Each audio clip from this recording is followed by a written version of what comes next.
Assalamualaikum. Thanks for joining me this Wednesday. I'm Ras Adibaratzi and these are tonight's headlines.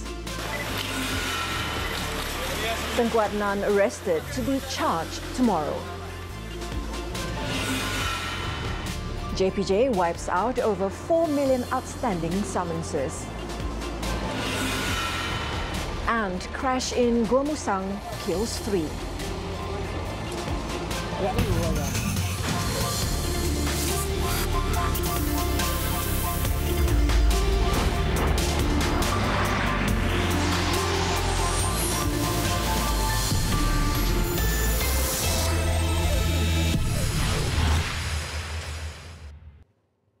Hello, it's good to see you again. Former Federal Territories Minister Tengku Adnan Tengku Mansor has been arrested by anti-graft officials following interrogations over dubious land deals involving the Kuala Lumpur City Hall DBKL. He is expected to be charged tomorrow with accepting bribes, along with businessman Datuk Tan Eng Boon at the same court. A special task force was set up to probe the 97 transactions worth 5.63 billion ringgit, involving over 270 hectares of DBKL land. Tengku Adnan was recently reported to have admitted that he had been called up by the Malaysian Anti-Corruption Commission MACC at least 12 times concerning the issue on the land deal. The MACC has also received consent from the Attorney General's Chambers, AGC, to charge Datin Sri Rosmah Mansor and former Special Officer to the former Prime Minister, Datuk Rizal Mansor, in court tomorrow.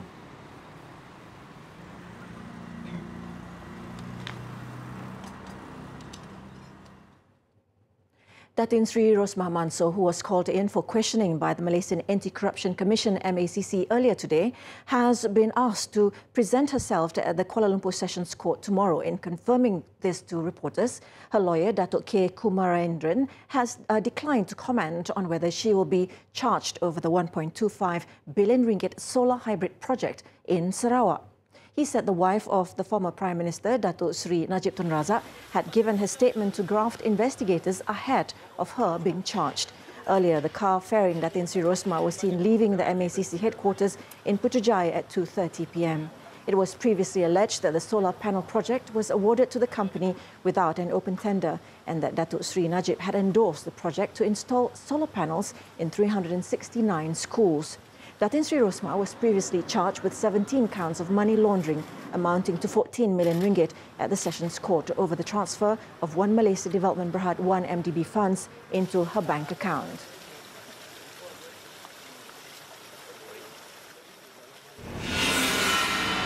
Meanwhile, the United States Department of Justice, DOJ, must ensure that the documentation process on the extradition of former Goldman Sachs banker Roger Ng to the United States are completed within the 60-day remand order. Bukit Aman Commercial Crime Investigation Department Director Datuk Sri Amar Singh Ishar Singh said the 60-day remand order on Ng came into effect on November 2nd after he was detained on November 1st. It was earlier reported that US authorities had filed a warrant of arrest against Ng after charges in relation to the One Malaysia Development Berhad 1MDB case were brought against him in absentia. Apart from Ng, businessman Low Teck Jo, or Joe Low, is also being sought by the DOJ for the same case. According to the DOJ, the pair allegedly conspired to launder billions of dollars embezzled from 1MDB and conspired to violate the Foreign Corrupt Practices Act by paying bribes to Malaysian and Abu Dhabi authorities. Meanwhile, former Rural Development Ministry Secretary General Datuk Muhammad Arif Abdul Rahman and his son Ahmad Zuhairi were sentenced to 5 years and 3 years in jail respectively after they were found guilty of graft involving a total amount of 627,833 ringgit. Datuk Muhammad Arif was also fined 3 million ringgit in default 3 years imprisonment, while his son was slapped with a 9.6 million fine in default 10 years jail by the Kuala Lumpur Sessions Court. Datuk Muhammad Arif was found guilty with abetting Ahmad Zuhairi and using his position to procure gratification from Muhammad Safian Muhammad Saleh, who is the director of Syarikat Wazlina Sdn Bhd, an installer company. He is alleged to have accepted the total amount as an inducement for awarding a 60 million ringgit rural electricity supply project pertaining to a solar hybrid system in 4 remote islands of Sandakan, Sabah, to Syarikat Irama Sendirian Berhad. The government would need to study the root cause of drug-related crimes before it decides to abolish the death penalty. Deputy Prime Minister Datuk Seri Dr. Wan Azizah Wan Ismail said this was something she had discussed with Minister in the Prime Minister's Department, Datuk Liew Vui Keong, following the murder case of an 11-month-old baby girl known as Zara that shocked the nation last Friday. Zara was believed to have been physically and sexually abused by the husband of her babysitter who tested positive for drugs. Dan kita dalam penjara kita banyak sangat ya dalam masalah dadah yang terbabit dengan dadah mereka dalam penjara. Apakah itu menjadi satu yang tidak menjadi pemulihan untuk mereka yang salah guna dadah? Semalam saya jumpa dengan pihak polis dalam D11 yang ada sexual crime semua tu. Dia kata it is abuse of dadah rather than addiction to dadah. Jadi bawah influence of dadah banyak jenayah dilakukan termasuk yang mati bayi itu kan. The government is currently in the midst of reviewing the death sentence. When asked to comment on calls not to abolish the death penalty in cases involving murder with intent to kill, Datuk Dr. Wan Azizah said a careful study needs to be carried out.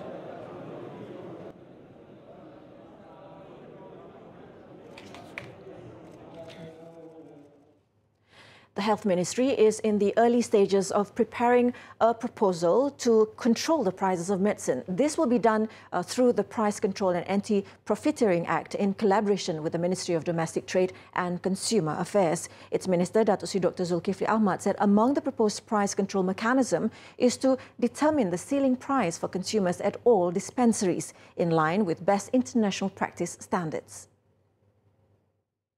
Datuk Seri Dr. Zulkifli said the move indirectly standardizes the prices of medicine and ensures that the access to medicine is affordable for the people. Harga generik drug tempatan ini adalah agak sikit tinggi kerana satunya keluarannya itu adalah untuk kegunaan dalaman negara. Dengan kata lain, you may understand that the economy of scale tidak dapat dicapai. Lalu harga mereka itu tidaklah mampu bersaing dengan generic drug from overseas. Dan terkadang kali terdapat harga generic drug tempatan lebih mahal daripada generic drug, bahkan innovator drug. Generic drug daripada luar negara. Ini kerana keseluruhan barang ataupun keseluruhan bahan ya mentah untuk produce ya mengeluarkan generic drug itu adalah diimport. Now you see why it is difficult for generic drug tempatan bersaing kerana dia tidak ada economy of scale kerana ia tidak membuat export market. In 2017, Dr. Zulkifli said 53.6% of generic medicines were procured from overseas at about 1.3 million ringgit, whereas 50.3% of the procurement were locally produced generic ones. He said there are currently 18 local companies producing generic medicines, and out of that, 10 are Bumiputra-owned companies.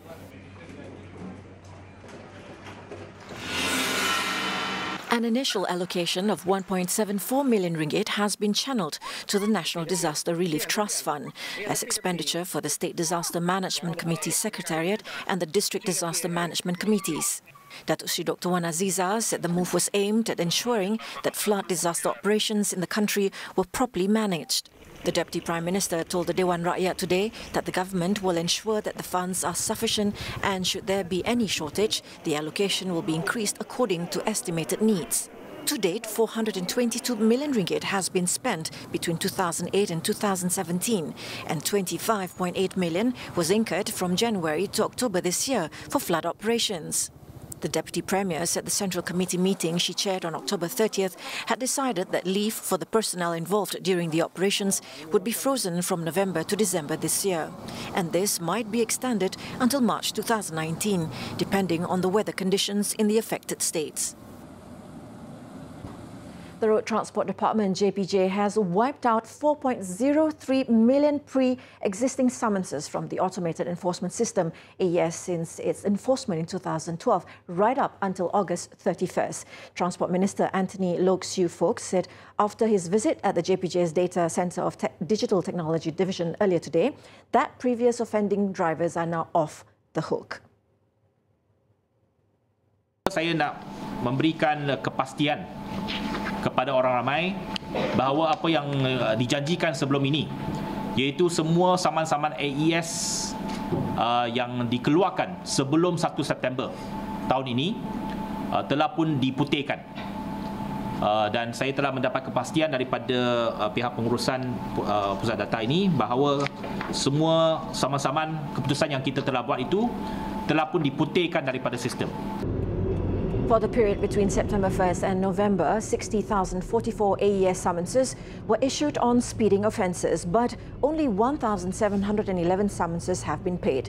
For the same period, minor traffic violations alone have recorded the issuance of 4,575 summonses, with only 167 being paid. To date, 1,190 AES summonses have been brought to court involving 3 states, Kedah, Perak and Pulau Pinang, but only 3 individuals have showed up. The minister added that the JPJ have issued arrest warrants on those errant drivers and have also proceeded to blacklist them until their summonses are cleared.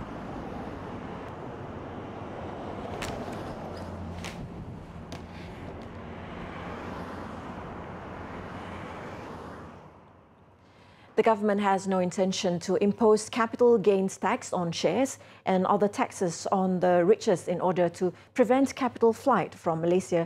Finance Minister Lim Guan Eng said that such a move would only bring shock to the system, further hindering Malaysia's fiscal and financial recovery. He said the matter had already been discussed with the Tax Reform Committee TRC before the 2019 budget was tabled. Sekiranya langkah tersebut dijalankan dalam keadaan fiskal yang amat mencabar, ini juga akan merupakan satu kejutan ke atas pasaran modal dan kewangan.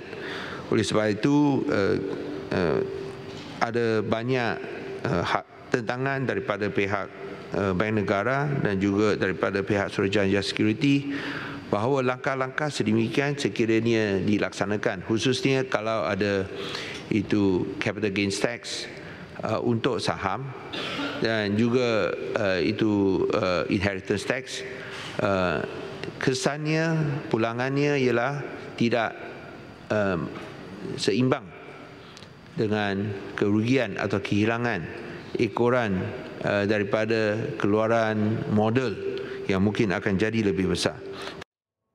Lim added that the government is currently in the process of restoring the country's fiscal position, and the introduction of such taxes would only counter the effort in a negative manner. That is why, he said, the government foresees a target of 3 years to tackle the overall deficit and not immediately. Lim said this in response to a question in Parliament today on why the government appeared to be afraid of imposing or increasing taxes on the rich. When we return, food gets thrown at workers' face after wrong order. The details up next. Don't touch that dial.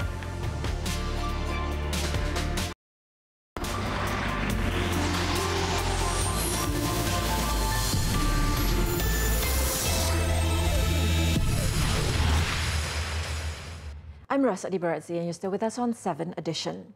3 people were killed while another 3 seriously injured in an accident involving a car and a lorry at Jalan Gua Musang, Kuala Krai in Kelantan earlier today. In a 3:30 p.m. incident, a Proton Wira carrying 4 people failed to overtake another vehicle and collided with the lorry approaching from the opposite direction. Police said both drivers as well as one passenger in the car died on the spot due to severe head injuries. Meanwhile, the 3 injured victims, 2 passengers in the car and the lorry driver's assistant, were rushed to the Bandar Chiku Medical Centre for treatment. All victims have not been identified. It took the rescue team some time to extricate the victims from the heavily damaged vehicles.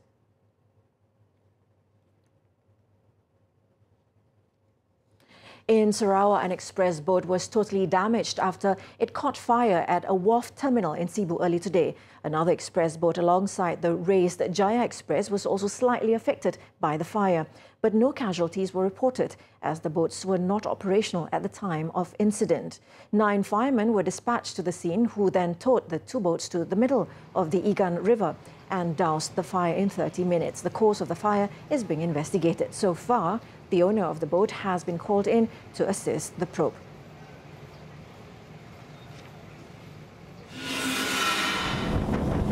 In In the meantime, the body of a man who was reported to have jumped into the Sungai Golo in Kelantan to evade arrest by Thai police on Monday night was found by rescue personnel today. District Fire and Rescue Department Chief Muhammad Adni Ibrahim said the victim's body was found floating in the river about 800 meters away from the location of the incident. He was identified as 40-year-old Muhammad Sayuti Nawi from Kampung Bakat in Rantau Panjang.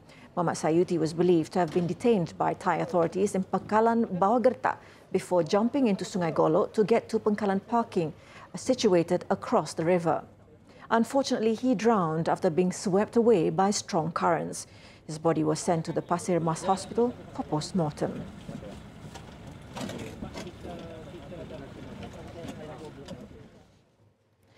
Veteran actor and comedian Zainal Arifin Abdul Hamid, popularly known as Zaibo, breathed his last at his home near Batu Pahat in Pahang at 1:30 p.m. today. He was 62. News of his passing was confirmed by his stepson Hafiz in a Facebook post. Zaibo was diagnosed with stage 4 esophageal cancer in September and had undergone treatment at Sungai Buloh Hospital. Just recently, the actor was visited by the Johor royal couple, Tunku Tun Aminah Maimunah Iskandaria Sultan Ibrahim and Dennis Muhammad Abdullah after reading about his plight in the news. Zaibo was best known for his role in TV sitcoms Panajaya, fantasy musical movie Majika, Awan Dania the movie, as well as the 1999 Hollywood movie Anna and the King. He died in Johor.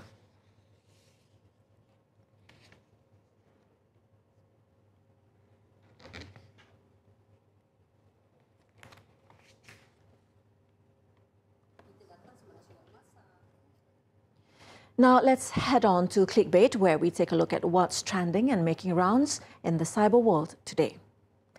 In Seoul, Korea, a video clip of a man throwing food at a drive-through employee of a fast food chain in Ulsan has gone viral. The incident was captured by a dash cam from the car behind, where the rude man who was driving a Jeep SUV is shown accepting the food he ordered. The two got talking for a while before the man suddenly became furious and threw the paper bag at the employee.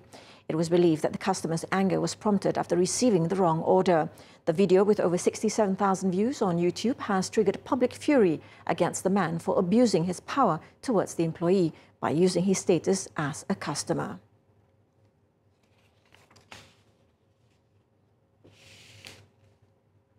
Now updated as of 7 p.m, here are the top trending topics and searches on the internet today.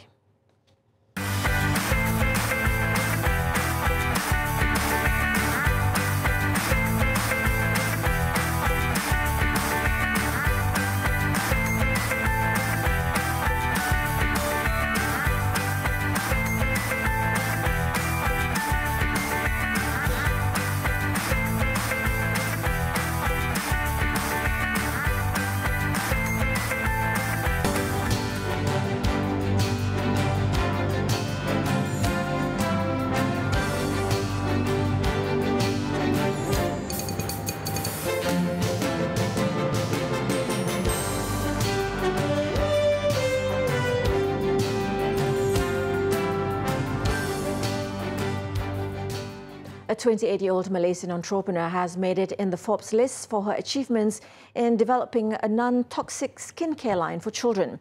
Kimberly Ho, who is the co-founder of Eva Eden and based in the United States, was listed under the retail and e-commerce category of Forbes' 2019 edition of its annual 30 Under 30 list. According to Forbes, Kimberly was working on Wall Street as a consumer brands investor and saw the need for safe, natural products. As she was working in the US, she used to purchase baby products there for her friends in Asia. That made her realize that the ingredients in American baby products weren't as safe as they claimed to be.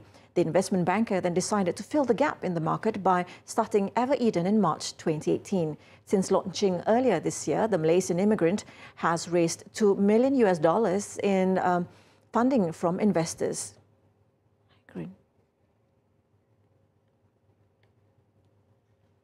The esports industry continues to grow with the addition of GameView Money launching their esports branch in Malaysia. GVA Esports will invest 10 million ringgit into the local esports scene next year and will consider to invest more in the future if deemed beneficial. We are also looking at the total ecosystem of esports which is into having tournament, organizing tournament, and investing in teams, and managing, and also into the blockchain ecosystems, ticketing and things like that. Effort inside pressing for GV Esports, along with veteran ESL Chief Operating Officer Frank Sliuka as their official advisor, will aim to deliver premium esports tournaments, events and content in Malaysia. To help kickstart their initiative, $100,000 was contributed to tournament organisers PGL for the upcoming Kuala Lumpur Major. A total of 40 million ringgit will now be invested in the country's esports scene next year, which includes investments from MDEC, Razer and the Pantheon.